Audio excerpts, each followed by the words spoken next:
Hello, tea family. How are you today? I'm hoping you can hear me. Can you hear me? Let's try this. All right, everybody. I'm hoping you can hear me. Nope. I can hear it up here.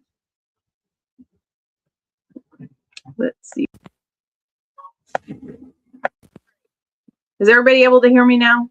You're able to hear me? Awesome. All right. Well, welcome, everybody.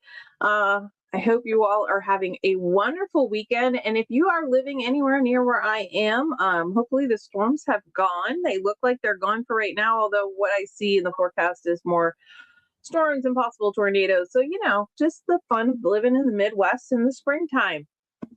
I want to say hi to anybody joining us for the first time after finding out about us at the Tulip Festival this weekend. Welcome to part of our tea family. So today, I would love for you to say hello and let me know what you are having as a beverage today. I am not drinking tea tonight, something unusual, but I've been outside for 2 days and I'm bringing some water. So let me know in the chat or the comments, depending on how you're joining us, what you're drinking today. Now, I do want to start by being that, mom roll for a second and say, stop settling for tea in those dusty tea bags that are in the supermarket shelf. Today, we're actually going to be answering some questions that we received over the weekend and some that are I actually looked up what the most searched question about what loose leaf tea was on the internet. I asked Google. And so we're going to answer that question as well. So like I said, just say hello in the chat or the comments. All right. So Diane is enjoying Harmony today hot. That is wonderful. That was a very popular blend. That was one of the most popular blends. It sold out more than anything yesterday. I have to check the numbers for today, but we just got back. So Stephanie is Onyx Chai. Stephanie is on Onyx Chai. So Stephanie, I want to share with you one thing that happened. One of the questions that we got this weekend was, is this 1 ounce pack the only size that you sell your Onyx Chai in? And of course, at events, we only bring 1 ounce packs with us. We can do a 2 ounce pack when we're home and shipping it out. However, I was like, although I do have a friend who loves Onyx Chai and she buys it a pint mason jar at a time. And she's like, I might be one of those. So Stephanie, you're not alone in that. I just wanted to say you are not alone in your love of Onyx Chai, because she has had it before and really enjoyed it. And she's like, that pint jar might be a thing. Yeah, she needs to You have a jar that needs to be refilled. All right. Well, we can take care of that the next time I see you. For sure. No problem. But I thought it was so funny because she was like, 2 ounces, and she, 1 ounce, is this all you have? And then I was like, well, we can do 2 ounces on the website, but we don't typically bring 2 ounces because it would be just too much to deal with at an event. And then she was like, that's all. And I thought, this is another Stephanie's favorite kind of person. So there you go. All right. We are going to be talking about why your garden is great for your leftover teas after your multiple brews, some of the truth about caffeine. I also want to talk about a blend that is possibly coming in the future. We're kind of playing around with it now. I know we've got some coming out, especially for this Friday. We are having our Tea and Treasures Mother's Day live tea party sale. And we definitely got some feedback on some great new products that went over extremely well at the event this weekend. And Kim is on her 3rd brew of Aloha Breeze tonight. Well, Kim is ready for Friday because Aloha Breeze will be one of our limited editions, only to be able to get it at the event on Friday, the live sale. That is one of the teas. And then we'll have another one that is event only. And we are going to be introducing another tea. Will be debuting at that event, but that will be a more permanent tea. So Let's go ahead and dive in. We've got some other questions. And as always, if you have any questions, please just put them in the chat or comments. I am happy to answer them live. I have been answering lots of questions over the weekend, and that's always so much fun. So one of the questions I was asked this weekend is loose leaf tea more expensive or less expensive?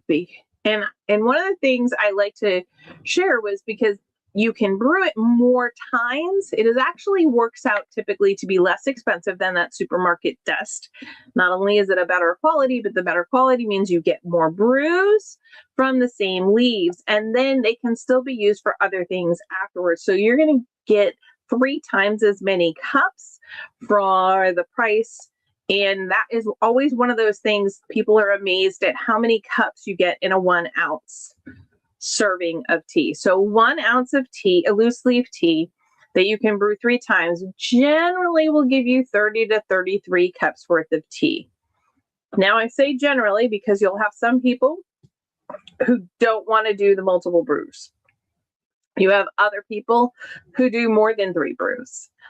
You'll have some that, when we made Harmony last year into the ice cream, we had brewed it in milk, so we couldn't rebrew. So there's the size of the cup, how strong you like your tea, how weak you like your tea. There's lots of factors in there, but generally speaking, 1 ounce of tea with 3 rebrews is 30 to 33 cups, or 10 to 11 first-time brews, if that helps.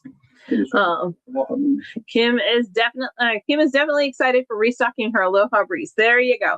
Count up how many and how much you wanted, and then you'll be all set for next year. The other thing is there were a lot of people that were deliberately moving from coffee to tea. So one of the questions that I received a lot this weekend was, what kind of special equipment do I need?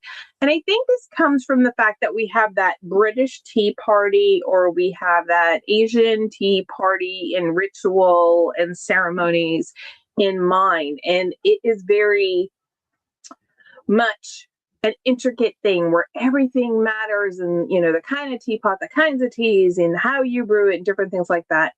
And that's great for those kinds of events. However, most of us don't always sit down. When we sit down for a cup of tea, I'm not always having some kind of tea ceremony with it or a tea party with it. I am most of the time just wanting to enjoy my tea, maybe the caffeine in the morning, but definitely the tea. So there's a difference, and it's really simple. You need a cup, you need the loose leaf tea, and some kind of strainer or infuser like that.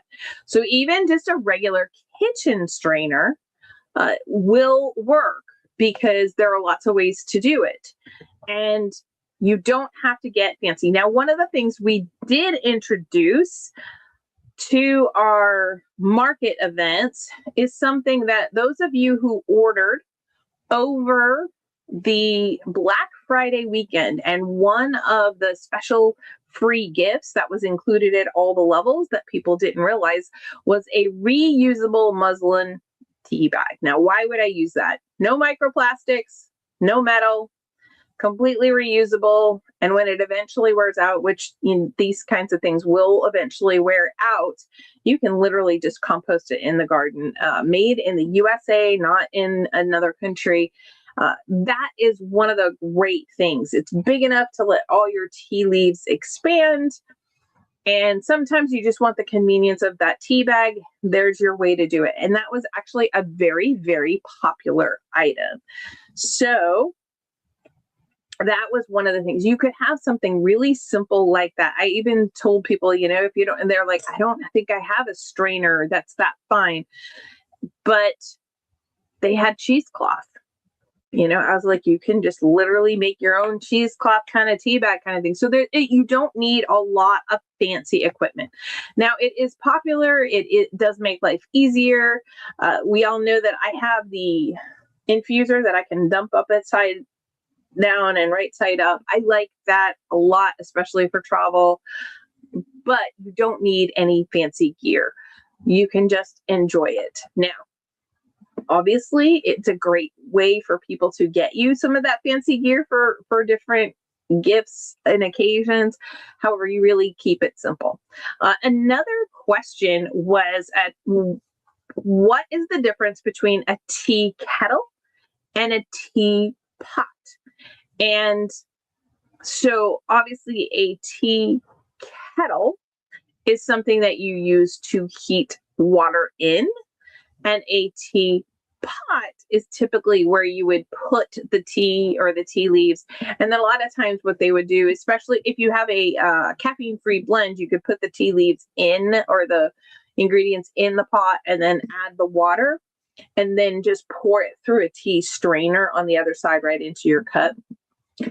However, they do have tea kettles that also have a built-in infuser. So is it a teapot? Is it a tea kettle? And I would say typically think of it this way. The kettle is kind of going to be your stovetop athlete. It heats the water, it produces the energy, whereas the teapot is our cozy moment on the couch or the sofa or your chair where the tea actually steeps and you get to relax and enjoy it afterwards. One of the things I do want to warn people, I did get asked, is never put a ceramic teapot on a burner unless you're looking to have a kitchen fire, and I don't think anybody wants that. But there are glass teapots that are specialty, but you have to make sure that your glass teapot is made for that. So they do have some. I know that our middle child actually has one that she likes specifically so that she can use it, her teapot either way. But typically your tea kettle is what you heat the water in versus the teapot is where you brew your tea. Hopefully that makes sense. Okay. Does green tea have caffeine in it? Yes. I know that this is going to sound funny, but that is actually one of the most Googled questions. And I thought that was really interesting. People hear how healthy green tea is and they just try. And it's funny because there's the people that have been converted over completely. They love green tea. They don't drink any other kind now. And then you'll have the people that are like, well, I know it's good for me, but I don't really like it very much, but I drink it because it's good for me. And it's kind of funny, but there is this notion that a lot of people think that green tea, because it's so healthy, is actually caffeine free because they still see it as green. They still see it as being, a fresh plant, but it is still Camellia sinensis, and that particular plant has some caffeine in it. It's just typically going to hit your system way slower than coffee and be more of a time release or slowly come into your system. And green tea does have less caffeine than coffee, with the exception of a couple of different blends like matcha. Matcha typically has more. So keep that in mind. Okay, loose leaf tea versus tea bags on caffeine. Caffeine was a big topic this weekend. Loose leaf tea has more potential for caffeine because the leaves are a higher quality. But what actually ends up happening is the tea bags release the caffeine faster. And this is because most of the supermarket tea bags have what we call duster fannings in it. And therefore they are, think of a series of sieves, as I've said, and the broken end leaves are at the top, and what's left over, that like true dust, fannings at the bottom. That is higher in caffeine and it is higher in tannic acid. And one of the reasons for that is that it has more surface area. So kind of the more surface area it has. So if you think about it, if you have a plant, I don't have anything. Okay. We're going to do this. If I have this towel, right?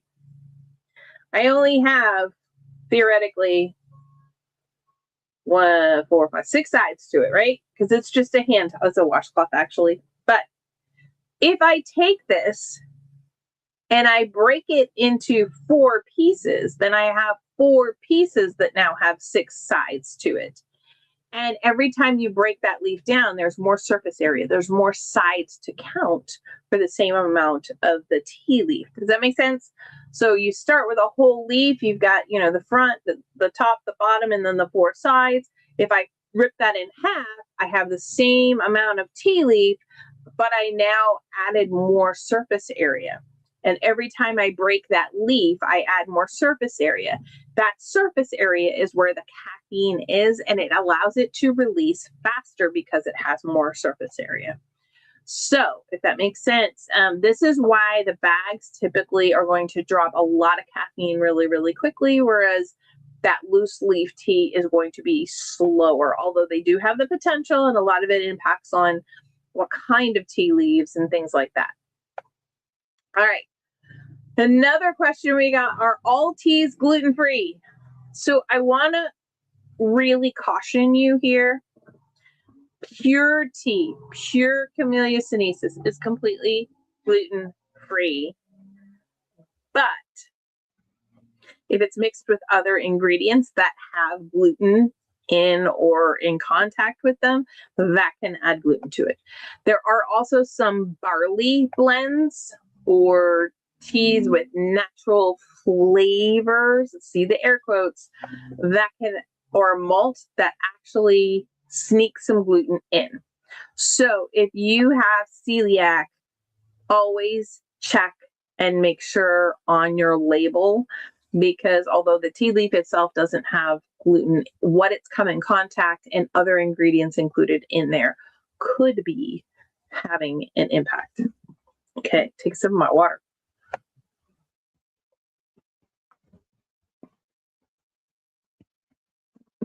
All right, and reminder, if you have any questions, just go ahead, put them in the chat or the comments.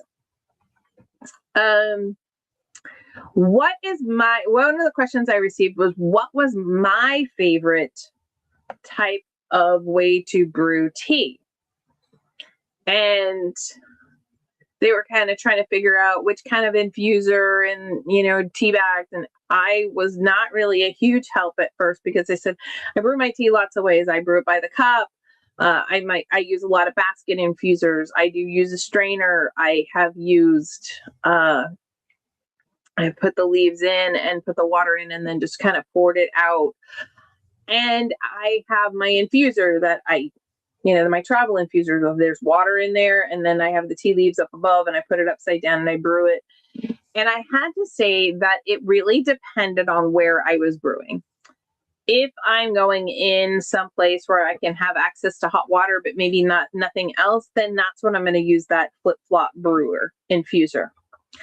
Otherwise, if I'm traveling and I am trying to consolidate as much as possible, I will use tea bags and kind of pre-packed, so I make sure I have some of my own tea throughout the time. If I'm going someplace where I know I'm going to have access to like basket infusers, or I have a little more space, then that's pretty much my favorite way, is to use an infuser. I just love the fact that they can really expand greater. What was funny is I was asked this question at the same time, and I am going to shout this out. Happy birthday to Caitlin. Our middle child's birthday is today, and I was calling her. There was no one there because we had bad storms and so I was making a quick call to say happy birthday. And then someone came in and they're like, well, which basket infuser would you prefer? And they were going between the strainer and one of the basket infusers. And I was like, well, actually, I would prefer the basket infuser. What was really funny is Katie popped up on the phone. She goes, and tell them that the leaves can get bigger in there and they're not as squished. And I just had to chuckle. I'm like, yep, she's heard that before. So that is one of the things. Is I think for me, it's very situational. So it's kind of hard for me to say my favorite, but generally at home, I actually like the teapot infuser when I have people over, so that I can just brew a pot at a time. But if I'm brewing it for myself, it's an individual basket infuser for the most part. They also said happy birthday to her too. They did say happy birthday. Some strange person, one of our customers was like, happy birthday. And she's like, oh, thank you. Okay. Is that leftover tea that you've brewed those multiple times good for anything? Yes, it is extremely good for plants, especially roses. Roses absolutely love the nitrogen rich used tea plants. So one of the things that you can do is after you've used it the 3 times, if you have an infuser or even if a reusable tea bag where you kind of put them out, we have a bowl, just a really cheap bowl that we put on our back porch right by the Slater. And then when we water the plants, okay, let's be honest, when Rich waters the plants in the morning, he can then take and put, sometimes he'll put his used coffee grounds, and we'll put the tea leaves in there. Those are things that really help the soil and break it up and things like that. So that's one of the things that he does. And so that's an easy way to do it, but you can just sprinkle them once they're cool right onto the soil right by your plant, and it'll help feed nitrogen and really help your plants. And since there's nothing else in it, you're good to go. So I talked about another blend that we have been working on, and one of the blends that we have been working on is actually a green tea blend, which we've kind of moved away from a little bit because we created so many. And then we were really focused on our caffeine freeze for a while. We are looking at one, and I know I've kind of talked about it, but this one is definitely going to have rosemary as one of the ingredients and some green tea and not fruit, but something else that we've got a couple of different possibilities. But one of them I'm considering it has to do with thyme. It's a very herby green tea blend, but I'm going to mix that with a Chinese jasmine green tea so that I have some sweetness to balance off with the herbs, but I haven't quite gotten it there yet. I also, Stephanie, I know you're going to be happy about this. Are you ready? We expect to be finished putting the final touches on a potential pumpkin spice tea in May timeframe so that it could potentially go to testers the beginning of June. Now, I know you're our pumpkin spice kind of gal, so I thought I would just give you the heads up. We have been working on it. We did freeze dry quite a bit of pumpkin last year in preparation of testing and making some teas. It will probably be a special event tea at this point in time. Not that that means it has to stay that way. Hello, enter Highland Dawn. But I wanted to kind of give you a heads up on some of the things that we are working on, and a K-State tea that we may have a name for at this point. We may have to find people willing to test them too. You think we'll be able to find anybody willing to test a pumpkin spice tea? I don't know. Well, we'll have to try and see if we can find any testers for that. So Kim's excited about that. That's awesome. So yes, we are looking at that. I am not this huge pumpkin spice everything kind of person, but it is fun. It was kind of fun to play around and not make just a chai, to actually make a pumpkin spice. It was a little bit different. So we're pretty close to that. All right. And I actually had a question.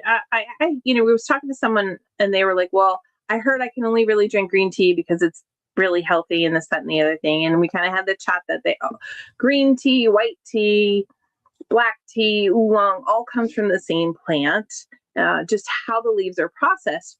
And they asked me, well, how does tea leaves... Diane wants to definitely be a tester for the pumpkin spice. Kim's willing. I love this.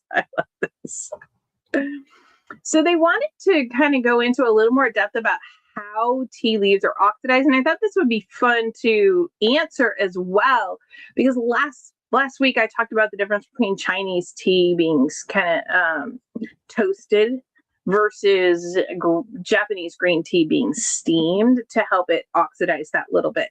And I thought you might enjoy understanding a little bit better yourself. So this was another question I thought I would answer. So I want you to think of it like an apple. So a bruised apple versus a dried apple. So a bruised apple, it's taken some impact That's one way. But when you kind of dry it out, similar to the freeze drying of the apples, it makes it sweeter, draws all the water out, it makes it sweeter. But it definitely browns. The apple turns brown because it's been out in the air longer. It's the same kind of thing. It's that same oxidation process. So if that helps, perfect apple that's just kind of been harvested versus one that's been kind of handled or bruised versus one that is partially dried out because it got left out, partially oxidated. That's kind of like your oolong, and then like a dried apple or a freeze-dried apple.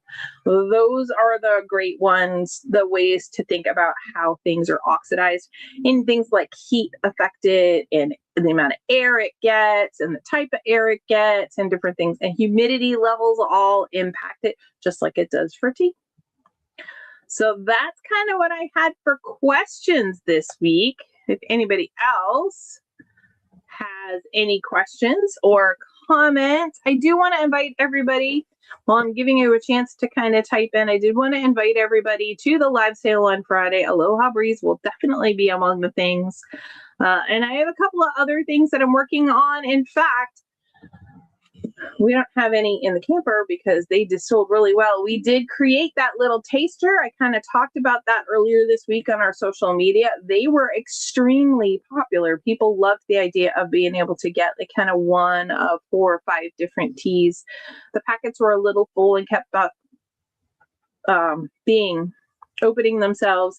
And so I think we'll go to 4 different teas. Plus we included one of the reusable muslin tea bags in there.